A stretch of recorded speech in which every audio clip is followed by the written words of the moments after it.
En janvier 2020, j'ai embarqué comme bateau-stoppeur sur Dune. Un voilier de 9 mètres, sans cabine, ni douche ou toilette. L'objectif était de traverser l'Atlantique et sur mes escales, rencontrer les mamas et restaurateurs qui font les saveurs locales de notre planète. Mais tout ne s'est pas déroulé comme prévu. Si on fait comme ça ?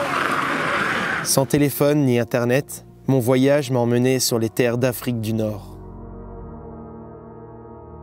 Arrivé au Maroc, j'ai découvert les concepts de boucherie grillade sur la route. Pas des montants, on fait avec le pois chiche.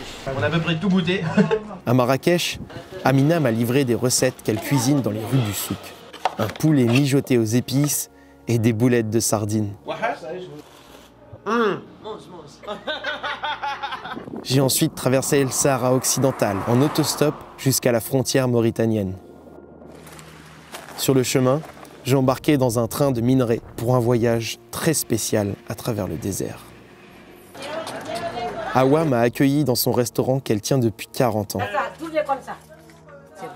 C'est ensuite, au milieu des dunes, que Saïdou m'a enseigné sa recette de boulettes à la viande de chameau.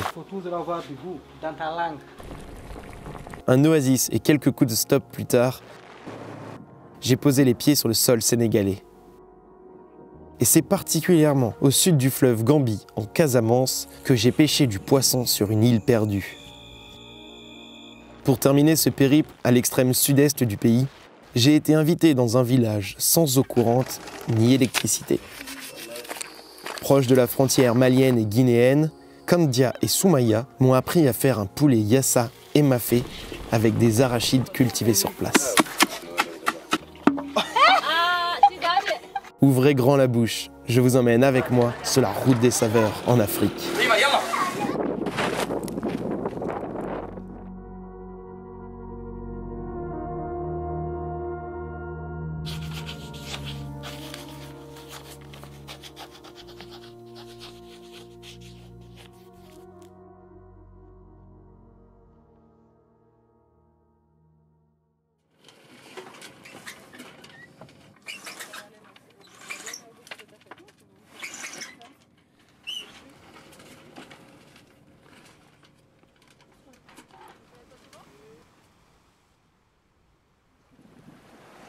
Nous larguons les amarres depuis Port-Saint-Louis-du-Rhône pour nos premières navigations.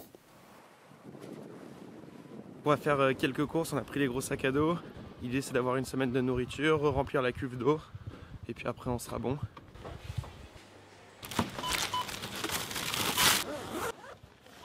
Là je m'occupe du SPI, Ouais. C'est du gros bricolage. Ouais, il nous manque des pièces. Ouais, je fais avec les bouts et les poulies qui à bord, les manies qui sont pas forcément les bonnes, mais voilà, il faudra voir avec l'usure, mais ça devrait tenir un petit peu au début. Le ministère PR pour les élections européennes. Demain soir, petit coup de vent, 25 nœuds.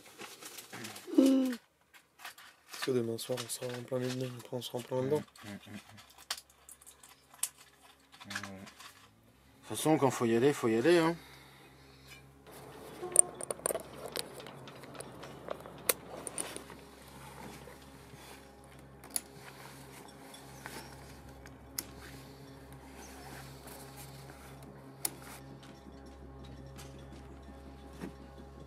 Il est 7h30 et on vient de larguer les amarres.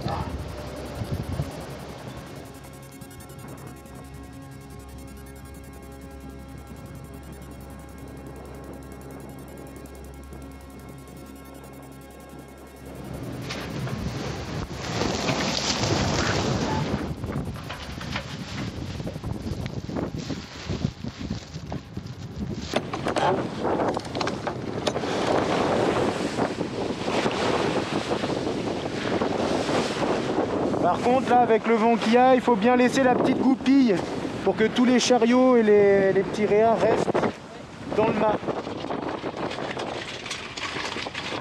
Nickel. Ok.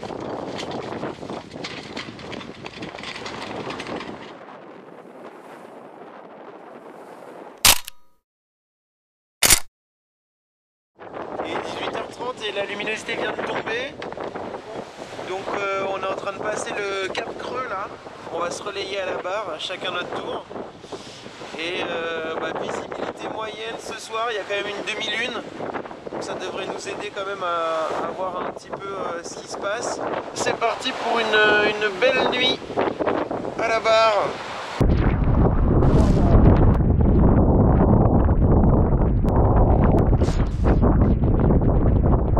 Bonne nouvelle, il y a de l'eau. À l'avant, là, il y a 30 cm de flotte. Ah ouais? Faut vider tout le matos déjà, tout le matos électrique, ponceuse, perceuse, caisse à outils. Et je vais mettre ça dans les... boucher un petit trou parce qu'on a arraché le rail d'écoute du génois tout à l'heure. Greg?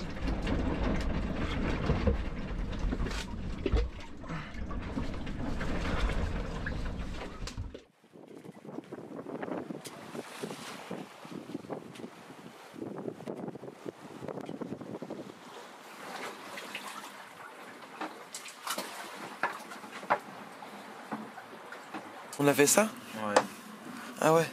Et ça a fait des bords carrés parce que le pont a tourné. C'est où Barça? Barcelone, c'est là.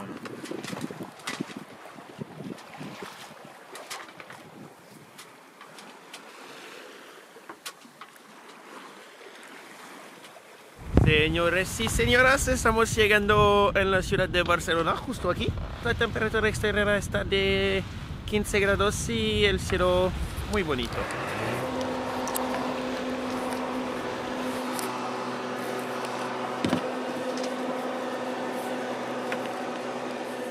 Le calme après la tempête.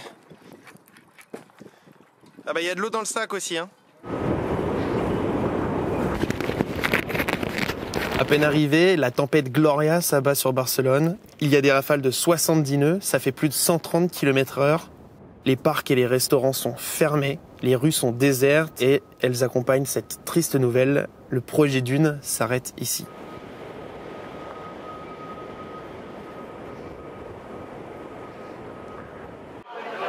On est à Cova Fumada qui est un endroit très typique de la Barceloneta.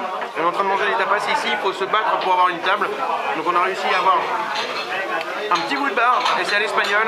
On commande une sangria, on commande un plat, et on enchaîne.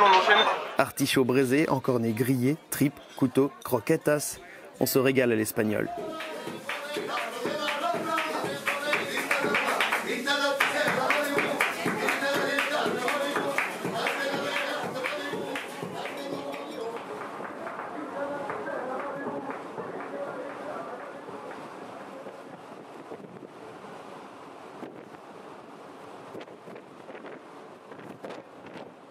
Notre plan bateau était de suivre la côte africaine et de traverser l'Atlantique depuis le Cap-Vert. Avec Greg, on décide de longer la parallèle de notre trajet initial et donc de passer le Maroc, la Mauritanie, jusqu'au Sénégal. On reprend donc la mer, mais cette fois sur un mastodonte, pour aller à la recherche des saveurs locales dans ces pays.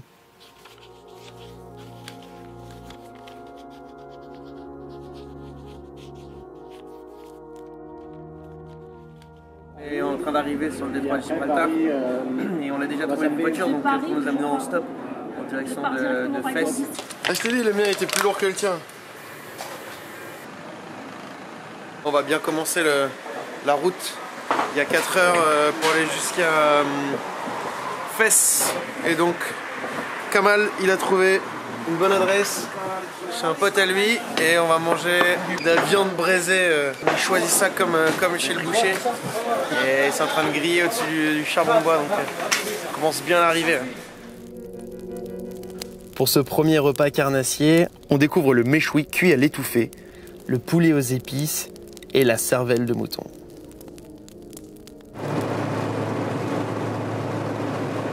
Comme on arrive très tard à Fès, Kamal il nous invite directement à dormir chez lui. On installe nos sacs de couchage dans son salon.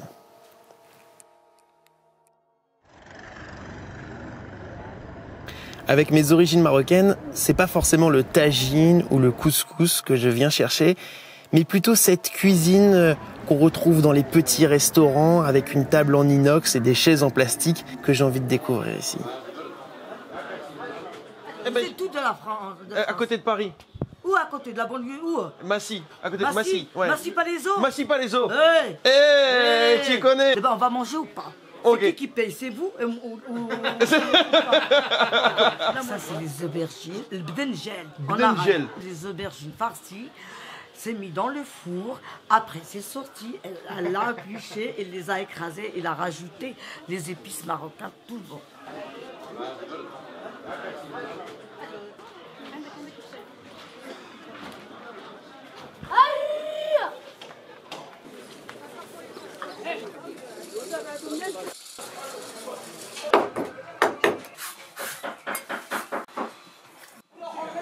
الإقامة الإقامة monte. Jouge, deux. Jouge. C'est l'apprentissage pour demander du thé en arabe, du thé à la menthe. Et Greg est en train de noter tout ça. Athéné. Athéné. Jouge, deux. Chai. Taï. Lihan. Lihan, Nantes, ici dans la région. Ah oui, dans la région. Sinon on dit nana. Nana.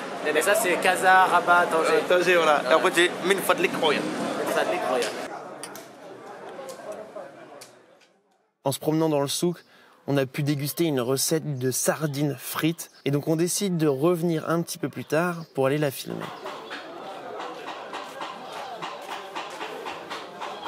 Les pâtes des montants, oui, ça. On fait avec le pois chiche. Avec le pois chiche. Ouais, on fait de la farine avec le poisson. Puis on met dans l'huile.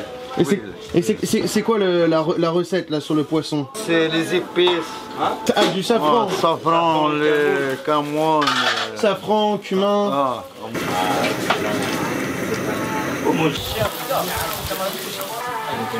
Ah, les chauds, c'est meilleur. Les pauvres, Ah, de pauvres. Des C'est un pauvres. restaurant de pauvres.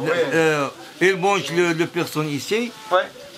n'importe quel argent. 2 dirhams, 3 dirhams, 5 dirhams, 10 dirhams, 15 dirhams, 20 dirhams, 50 dirhams, 30 dirhams. Le bien, on Je suis là, choukran. Ça y est. Tu veux encore ça? Ça y est. Parfait. On a mangé déjà ici ce midi. Il y avait la queue, il y avait du monde. Ils nous invitaient maintenant à manger ici ce soir parce qu'on a à peu près tout goûté. On peut plus repartir. Et maintenant il veut qu'on aille chez lui pour aller boire un verre. Petit pois. Il va te servir de la loubia. C'est comme... J'ai l'impression d'être chez ma grand-mère. Ouais, chaque fois c'était mange, je fais honneur. C'est ça qui est sympa aussi chez les Marocains, c'est l'accueil à toute heure, à n'importe quel moment. On a dormi le premier soir chez un habitant qui nous avait pris en stop. Et maintenant on va venir avec Abdoul, avec les sacs à dos avant de repartir. On est toujours les bienvenus quand c'est fait avec le sourire, et ça c'est parfait. Et va, yallah.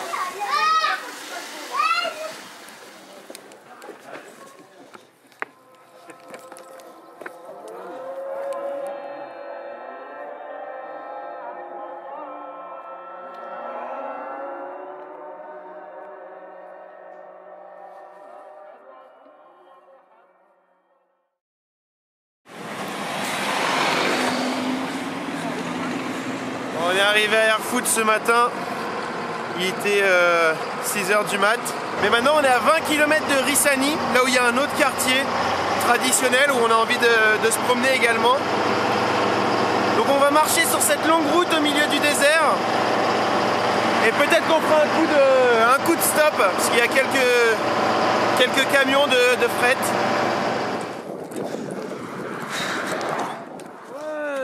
On a réussi à trouver une calèche pour 3 km avec Ahmed et son cheval. Et le cheval, comment il s'appelle? Yallah, yallah. Tu peux réceptionner ça, s'il te plaît? On prend le temps de découvrir les alentours de Ouarzazate et d'aller dormir dans de magnifiques riads.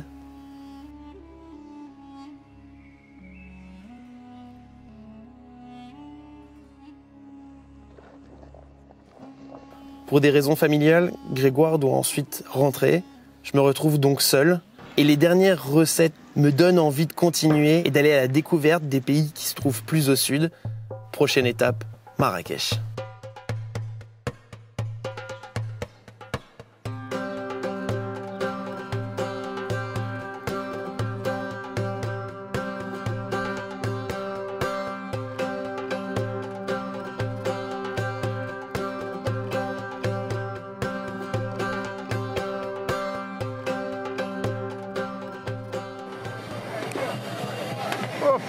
Shukran. On est sur la place de la Médina, donc à Marrakech, et dans le restaurant chez Mustapha, ils font le caviar d'aubergine minute. Ils sont en train de faire frire les aubergines et ils les écrasent directement devant. Donc ça avait l'air tout simplement délicieux. Et le monsieur a été pour le goûter, il s'est servi avec une petite purée de tomates écrasée avec un peu de cumin. Il y a aussi des mélanges avec du poisson, de la sole qui est frite. Je pense qu'on est déjà sur un bon endroit pour commencer le food trip à Marrakech. Bon, après avoir mangé un délicieux caviar d'aubergine, je me suis arrêté à la boutique des Svenj. Donc le Svenj, c'est un beignet qui est cuit frit tout simplement, et un petit énarna avec pour bien terminer tout ça. Et je partage la table avec Mohamed qui lui est en train de prendre une soupe. Et c'est une très bonne ambiance, tout le monde discute, il y a plein de bruit, parce qu'ils sont en train de faire plein de gâteaux à la minute, plein de Svenj. Et comme on dit bienvenue, on dit bienvenue. Marhaba. لاباس عليك؟ Salam alaikum. عليكم السلام. لاباس. لاباس. Il est pas trop tard pour cuisiner? Il est jamais trop tard. T'es le fils d'Amina? Oui. C'est le fils d'Amina. Et il y a Amina. Voilà. Donc on est dans le restaurant d'Amina et il est 9h50. Ils sont en train de préparer à manger. On commence par faire le poulet. Ensuite ils vont faire les aubergines, les keftas et les sardines. On est dans le quartier du Meller et c'est le vieux quartier juif. Et c'est aussi l'un des quartiers les plus pauvres de la ville. Et donc il y a des personnes comme Amina qui se réveillent tous les matins, qui font le marché et qui préparent à manger. Et c'est ce qu'on va faire aujourd'hui avec elle pour découvrir les recettes de Marrakech. Le citron. Alors un petit peu de citron confit avec les oignons. On met les herbes. C'est de l'ail. Oui. Ouais, c'est comme ça. Allez. Il n'y a pas de dose, c'est vraiment c'est à l'œil, ils prennent et ils mettent. Oui.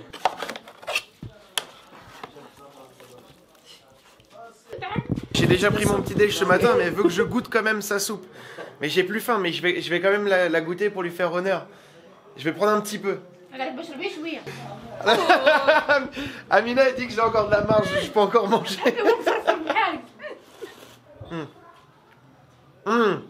Mzian.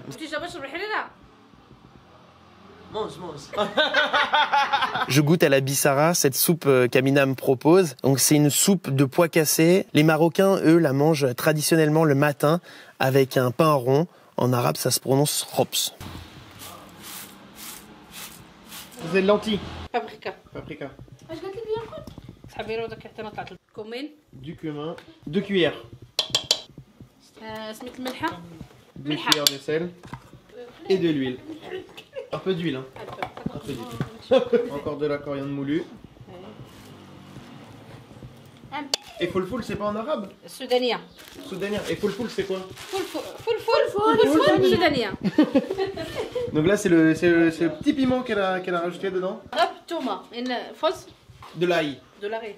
Après toutes les épices, la coriandre, le piment, l'ail, ils rajoutent quand même un petit bouillon de légumes histoire de rajouter un peu de goût dans les lentilles avec de l'eau, de l'huile. Ils vont mettre ça sur le feu et laisser cuire tranquillement.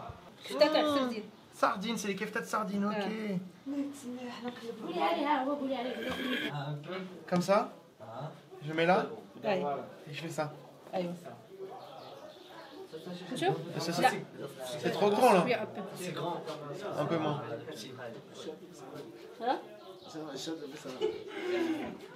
On fait les petites boulettes comme ça. Voilà. Et on met dans la sauce. On reprend un peu, on le met entre les mains.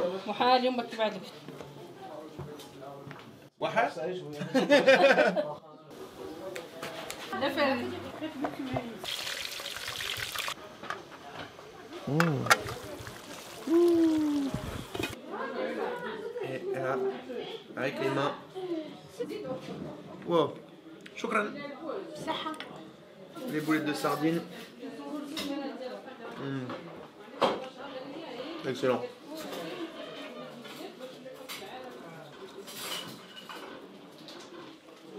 Et les aubergines, et puis les sardines qui ont été grillées. Il y en a deux du coup, une sur l'autre, avec un peu de citron. Génial. Maintenant que j'ai la peau du ventre bien tendue, j'ai besoin d'air frais et d'aventure. Comme le Haut Atlas se trouve juste à côté de Marrakech, je me dirige vers la vallée d'Ourika pour une journée de randonnée.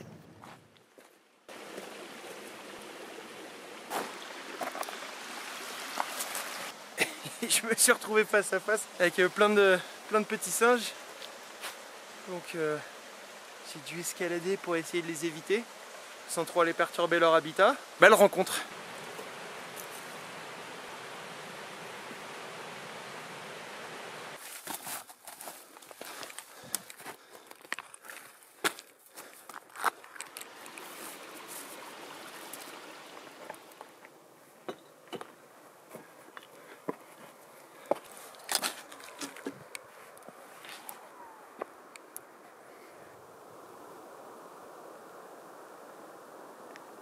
Avec mon sac à dos et ma tente, je peux camper un petit peu où je veux. Je décide donc d'aller jusqu'à la Mauritanie en longeant la côte et de profiter des vagues de l'Atlantique.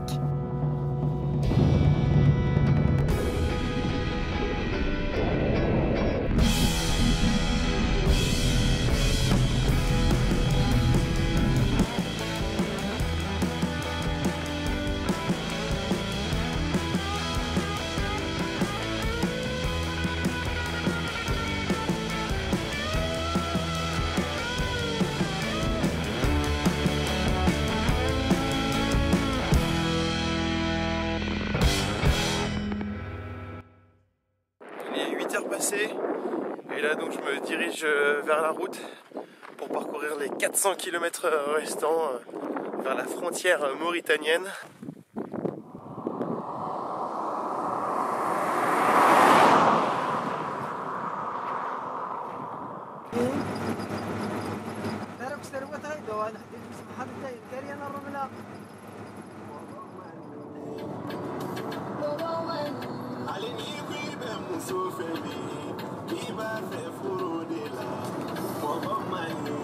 On est au milieu du no man's land entre la Mauritanie et le Maroc. C'est une bande de 4 km qui n'appartient à personne. Et donc avec Bokar, on est en train de rouler au milieu des pistes parce qu'il n'y a plus de route là. Et il y a juste des épaves de voitures autour de nous. On voit le poste un petit peu plus loin, donc on est en train de s'y approcher tranquillement.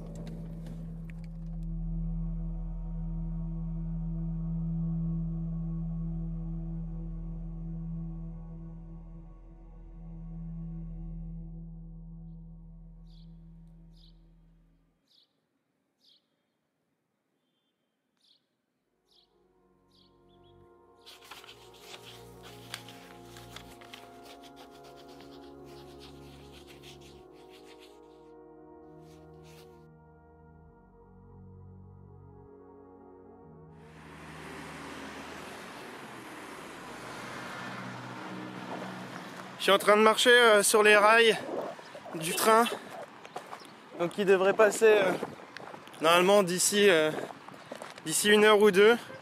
En fait l'horaire est très approximatif, tout le monde donne un horaire différent, donc j'ai traversé la ville de Nouadhibou, plus que quelques kilomètres.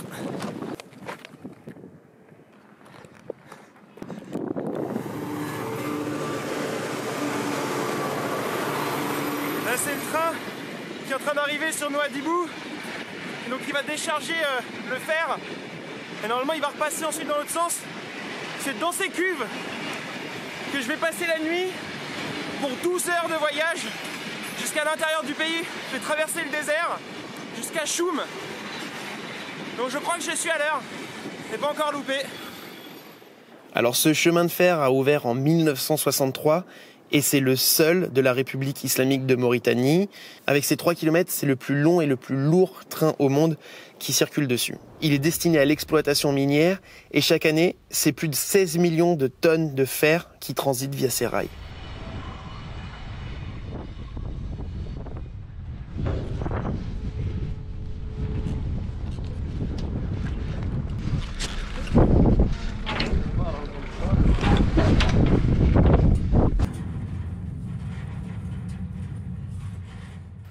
Dans le wagon, je rencontre Adama, un jeune Mauritanien qui a ni eau, ni nourriture, et encore moins un chèche sur le visage. J'ai un sac rempli de vivres, je décide de nous rationner pendant les 12 heures de voyage. Lui en fera 8 de plus, jusqu'à la mine de Zouérat.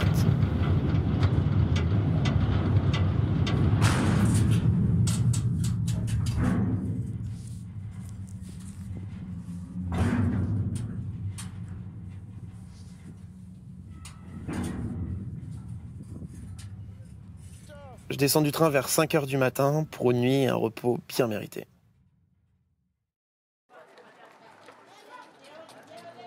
Depuis le sud du Maroc, j'ai plusieurs fois entendu parler d'une adresse au restaurant du coin, chez Awa, qui est apparemment le meilleur endroit pour goûter un tchiboudjen. C'est bon. Ça fait combien de temps que tu tiens ce restaurant?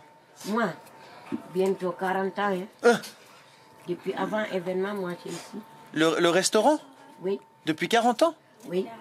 Je travaille dans le restaurant. C'est mon grand sœur avant, je travaille ici. Restaurant, après lui, il est parti, qui m'a donné ça. Ton grand-père? Non, grand-mère. Ah, ta grand-mère? Oui. C'est lui, ça c'est pour lui avant. Donc t'as tout appris de ta grand-mère? Oui, tout. Avec lui, c'est lui qui m'a donné tout. Tu vas faire le cuisine au foot. Ou bien il va t'occuper. Voilà. C'est bien, hein? Voilà, c'est bon. Faut tourner comme ça encore. Et voilà. Non. Tu vas dire vite. Vite. Moi, vite, voilà, vite. Et voilà, de l'autre côté. Ah, maman, elle va faire ça. Il va faire. Voilà. Et voilà. C'est ça, tourner comme ça. Voilà. Voilà. D'origine sénégalaise, le tchiboudjen est un plat qui est composé de riz et de poisson. Et c'est là que je vais me rendre compte que la Mauritanie a une cuisine très influencée par ses pays limitrophes. Tu vas manger piment? Ouais, un peu. Voilà. Merci. Oh, c'est chaud. C'est chaud, c'est chaud, c'est chaud. Allez, viens. Oui. C'est chaud. Moi, je vais faire le cuisine. Il faut manger ça.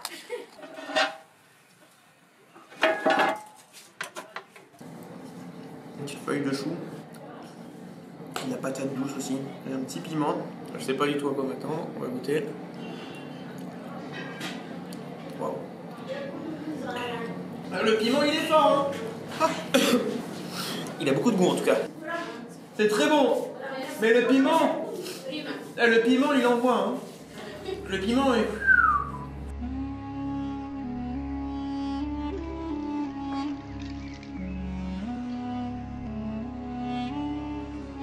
On est au camping Bab Sahara, donc la porte du Sahara, et c'est Saïdou qui est à côté de moi. Et Saïdou, ce soir, c'est le chef de la cuisine. Et donc on va cuisiner ensemble, il va me montrer comment on prépare un plat traditionnel mauritanien. Et qu'est-ce que c'est ce soir au menu, alors, Saïdou? Des boulettes de viande hachée. Des boulettes de viande hachée, quel type de viande? C'est la viande de chameau. Le chameau. Le chameau, ça se mange beaucoup ici en Mauritanie? Ouais, on mange ça beaucoup ici. Rendez-vous à 18 h avec Saïdou pour faire la cuisine. Inch'Allah. Ok, parfait.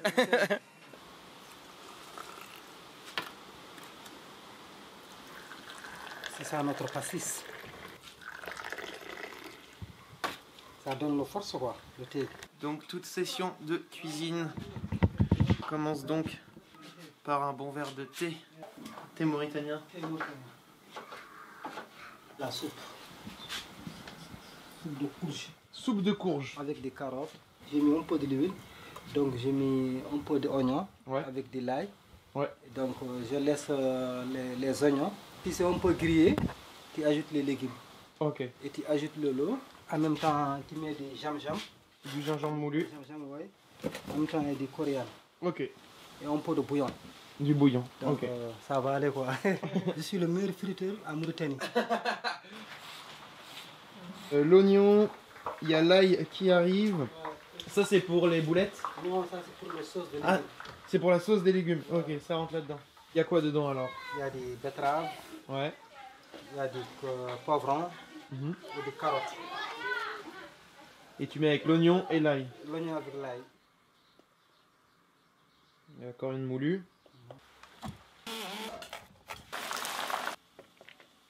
Les oignons et la ciboulette avec l'ail. Boulettes de chameau. Tu sais pourquoi on fait boulettes de chameau? Non, parce que la viande de chameau est très dure. Ah ouais? Oui, c'est très dur. Saïdou, c'est tellement le chef des frites qu'il a une main dans la friteuse et la deuxième avec les boulettes. Les herbes de Provence. Ouais, ça c'est de chez nous ça. Il faut savoir beaucoup le goût, parce que moi je connais le goût. Donc la cuisine, il faut toujours savoir le goût. Donc il faut toujours goûter. Il faut toujours goûter. Il y a des gens qui ne connaissent pas le goût. Tu as vu? C'est pour cela être cuisinier, c'est pas facile. Il faut d'abord savoir le goût. Parfait, on laisse mijoter. On laisse comme ça, ouais. Super. Encore des frites. Donc ça se mesure à la main. Ouais. Ça se mesure à la main, ouais. La boulette dans le jaune d'œuf et ensuite dans le pain sec. Si ça s'active en cuisine, Saïdou il est en train de servir les soupes là. Je suis responsable de la cuisson des boulettes. Faut pas que je fasse de bêtises là avec les boulettes. Mais elles commencent à avoir une belle couleur là, c'est parfait.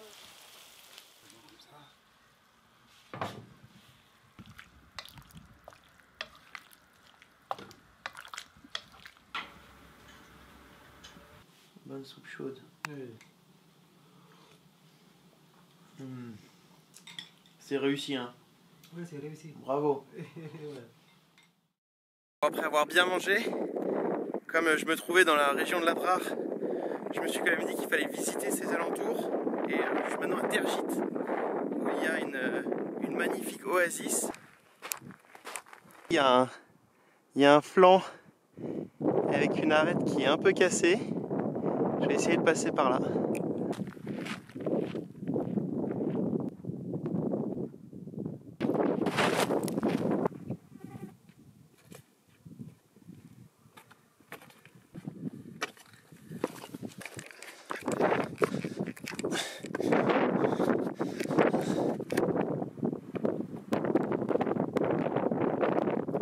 Le paysage est tout simplement incroyable. Je me trouve au milieu de la roche et là il y a un sable couleur jaune or avec des palmiers qui ressortent au milieu d'une oasis. C'est juste dingue, c'est magnifique.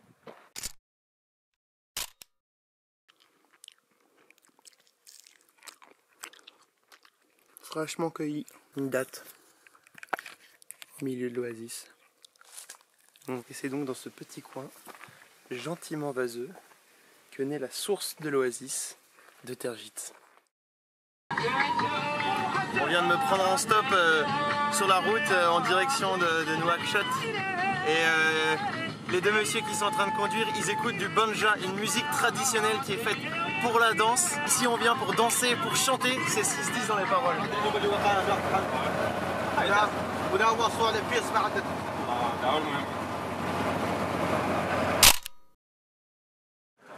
Mes rencontres en stop sont nombreuses, j'enchaîne les véhicules, je passe la capitale et je me joins à la famille de Francesco qui m'offre une bière, la loi oblige, sans alcool.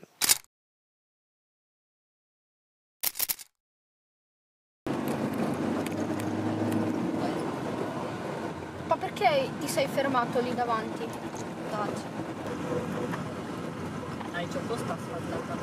On était au milieu de la Pampa, pratiquement à la frontière, là où on voulait dormir.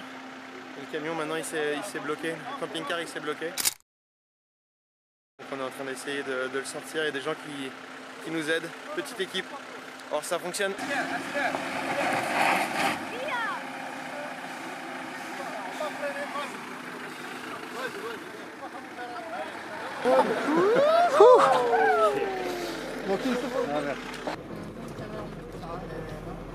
Alors que nous approchons la frontière sénégalaise, le chemin est entrecoupé de gigantesques feux de brousse.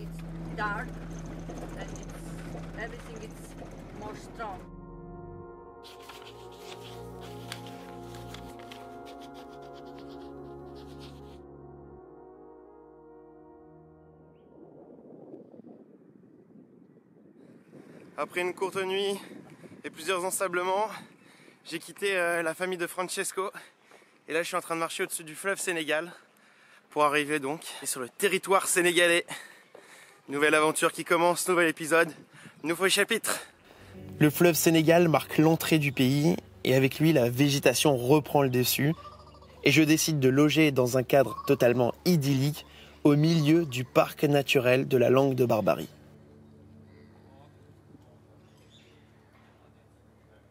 J'étais en train d'écrire au bord de la mer tranquillement et puis il y a des petits singes qui sont passés qui ont volé ma clémentine. Pour moi ça fait quelques heureux.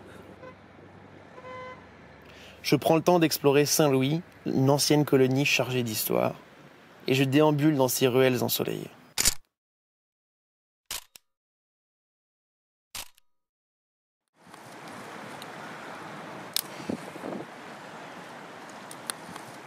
À ce moment-là, je rencontre deux Allemands, Marc et Fabian, qui, comme moi, partent en Casamance.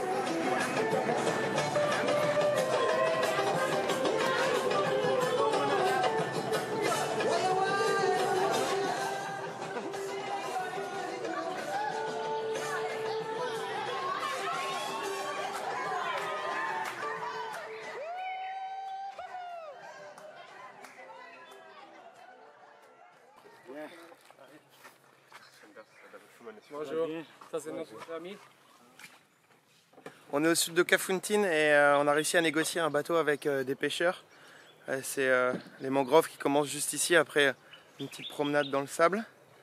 Et donc on va essayer de rejoindre une île qui se trouve à une vingtaine de kilomètres, entre 15 et 20 km d'ici.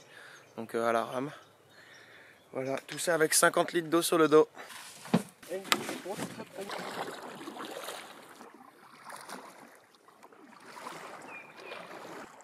Et à ce moment-là, c'est assez génial puisqu'on est au milieu des mangroves et on se rend compte que sous la coque du bateau et tout autour de nous, il y a des centaines d'huîtres sauvages. Bon appétit. On fait quelques provisions avant d'aller trouver une île pour passer la nuit.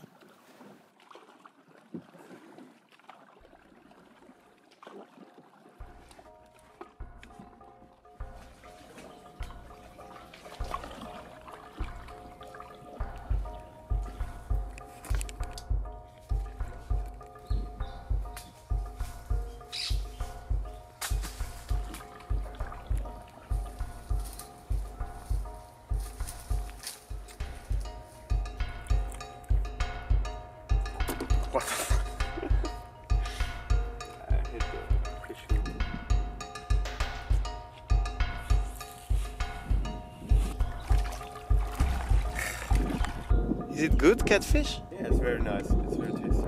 On a déjà 3 poissons là. Maintenant ça va être le temps de faire un petit feu de camp, de s'installer tranquillement pour la nuit.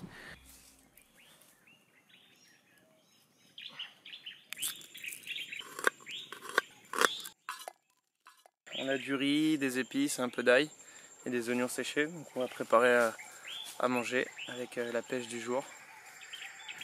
Voilà. C'est cool, il fait chaud. On est au milieu de la jungle. Sur une petite île, voilà, en pleine Casamance, c'est totalement parfait.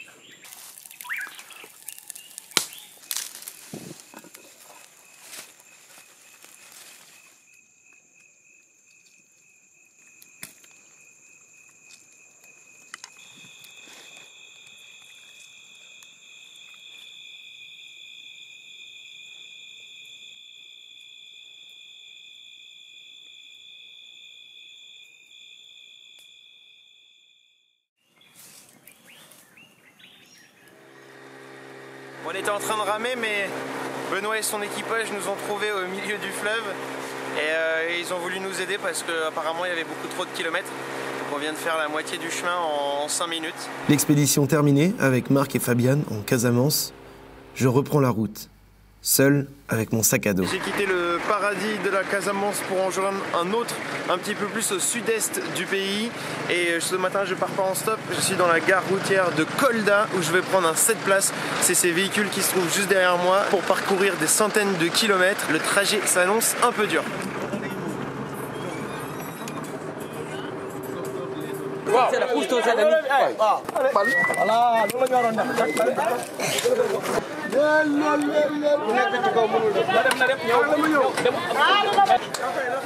Je fais escale à Tambacounda, qui est apparemment la 3e ville la plus chaude d'Afrique. Et on vient de charger une moto sur le prochain 7 places. Et je vais me diriger maintenant vers le parc de Nyokolokoba pour aller camper au milieu des animaux. On va voir ce que ça donne.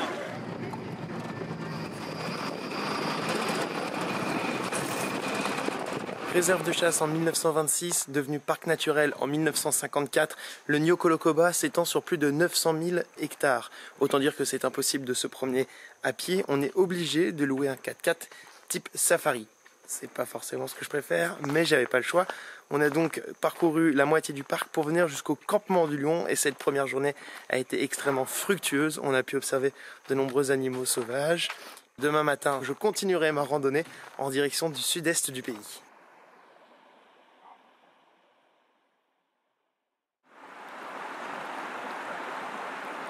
Ce matin très tôt à partir de 5 h, il y a eu des rugissements et en fait il y a un lion qui est passé tout autour du campement et qui allait boire derrière. Et c'était assez impressionnant. Donc il a tourné autour de nous. Et là maintenant ce matin on peut observer ses empreintes qui se trouvent juste ici.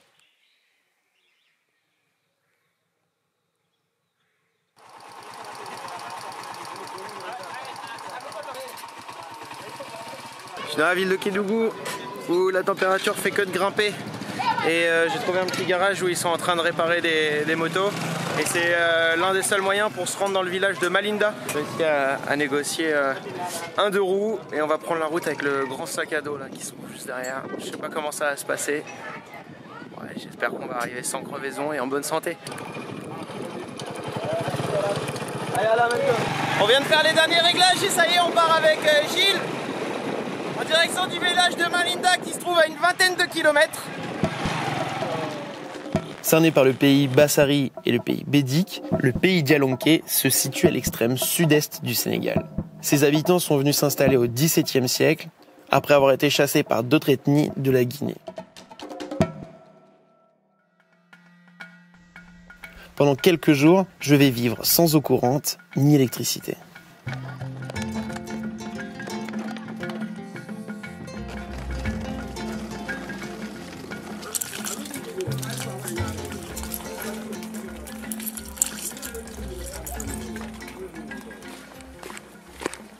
Je suis dans le village de Malinda, ouais. Et Sadaba, c'est mon guide pour les prochains jours. Ouais. C'est lui qui va me faire visiter les environs.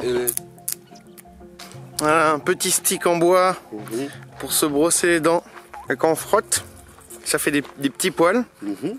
Et les gens, ils ont toujours un petit stick en bois comme ça, qu'ils gardent dans la bouche. Ouais. Donc c'est pas un brossage le matin, c'est un brossage toute la journée. Toute la journée, carrément. Ouais. On est en train d'arriver au jardin des femmes. Donc c'est le potager du village. Voilà, ouais. Ok.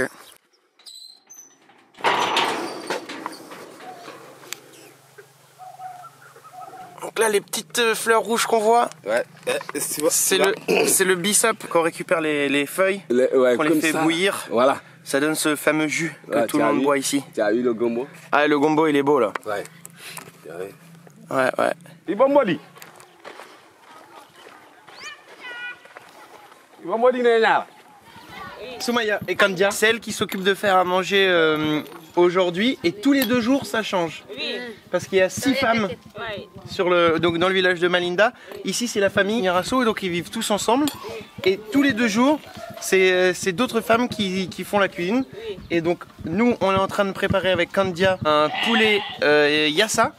Et Soumaya, elle fait le mafé. Donc avec une pâte de cacahuètes qu'elles ont fait maison, arachide, qu'on va pouvoir goûter les 2 plats peut-être. Et ça c'est encore mieux, 2 en 1.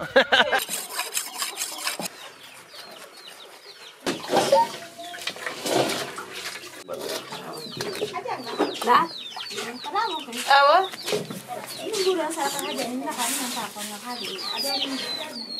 Tous les enfants qui veulent regarder comment on fait. Ça va les enfants?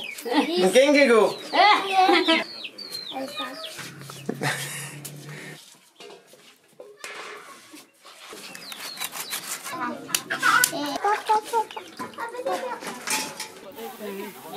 Okay.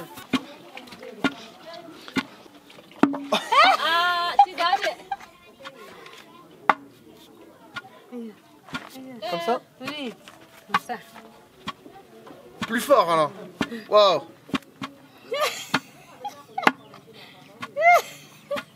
C'est pas facile hein.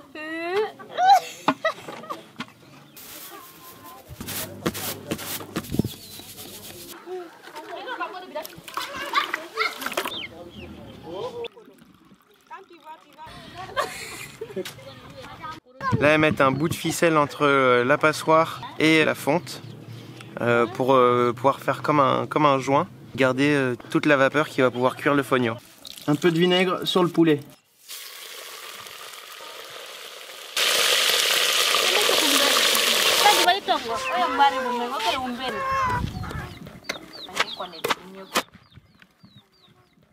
On va mettre les oignons, l'ail, les épices et on va laisser mijoter. Et donc il n'y a pas de citron. Citron, Mombé. Mombé, c'est à quoi? À Mombé, il n'y a pas. Il n'y a pas. La recette du yassa sans le citron, comme ils le font ici, parce qu'ici ils n'ont pas de citron. Par contre, ils cultivent donc les arachides avec lesquels ils font aussi le mafé. Donc là, ce midi, c'est yassa, mafé. Pendant que les femmes font à manger, les hommes, ils boivent le thé. Les enfants, ils ont attrapé des mangues dans les arbres. Et on mange directement avec la peau. C'est délicieux. Elles sont bonnes. Ça fait combien de temps que tu fais la cuisine? Ça fait longtemps. Ça fait maintenant 5 ans maintenant. 5 ans? Oui. Et comment t'as appris à faire la cuisine? C'est ma mère qui m'a fait apprendre ça. Ok. Elle t'a donné les recettes secrètes de la famille? Oui. Bah, Babette. Babette, elle a mangé les oignons. Après, elle fait... Donc de la pâte d'arachide, un oignon, 2 gousses d'ail et du poivre. Oui.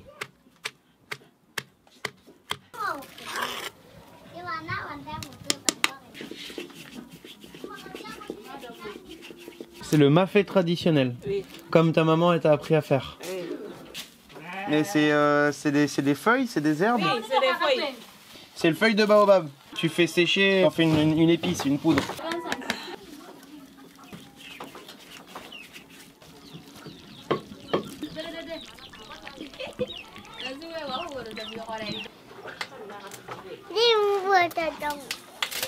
Je te mets là un peu. Bon appétit. Abarika. Abarika. Voilà. Abarika. Abarika. Mmh. Ah, c'est délicieux. On en goûte un peu? Ouais. Et après on garde le reste pour ce soir. D'accord.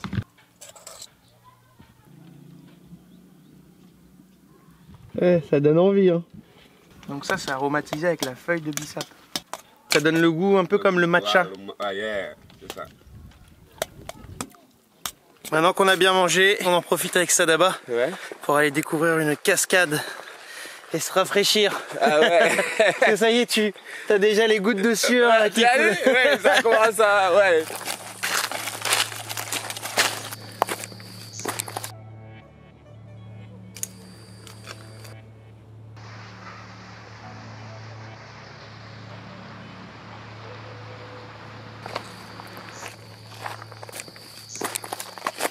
En train de grimper dans la montagne pour rejoindre le village de Marlougou.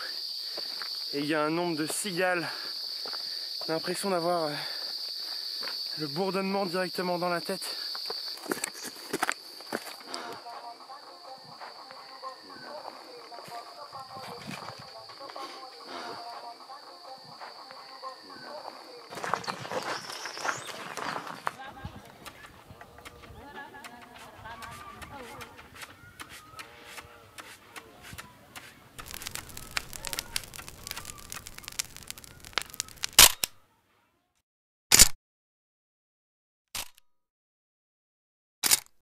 Avant de partir, je veux me faire confectionner quelques outils sur mesure. Ça va? Ça va. On est dans le coin de l'artisanat de Malinda.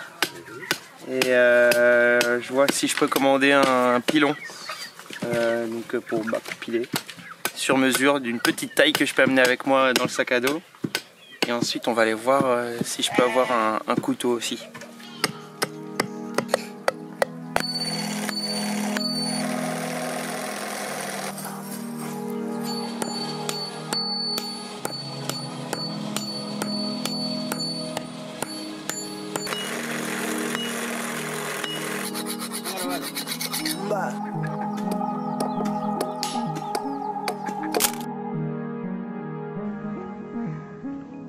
Si je voyage avant tout pour moi, c'est l'autre que je cherche à rencontrer. L'art de la table a toujours été un moment de partage et de rencontre où je découvre de nouvelles traditions, de nouvelles cultures. Avec ou sans communication verbale, l'inconnu, l'étranger devient une personne de confiance, un ami. Et dans certaines nations, la femme occupe encore une place importante et parfois silencieuse derrière les fourneaux. Alors leur donner la parole en tant qu'homme est pour moi aussi une manière de rompre certaines idéologies encore persistantes dans ces pays. Sans téléphone ni connexion internet, j'ai appris à prendre le temps, loin des écrans, des réseaux sociaux et de l'agitation de l'actualité. Pendant ces 3 mois, j'ai parcouru plus de 6000 km entre terre et mer. J'ai appris à naviguer et à sentir le vent se lever. J'ai usé mes pieds en marchant. Je me suis assis sur des places vacantes dans des voitures d'inconnus. J'ai vu les pauses colorées avec le désert, la végétation surgir. J'ai entendu les accents se métamorphoser, les langues se muer. J'ai senti l'air frais de l'océan et le vent chaud du désert. Et bien sûr, j'ai goûté aux saveurs locales de l'Afrique du Nord jusqu'à l'Afrique subsaharienne. Ce chemin, il m'a enseigné un mélange de culture et de mode de vie. La route ne cesse de m'apprendre sur le monde qui m'entoure et sur la place que j'occupe dans celui-ci.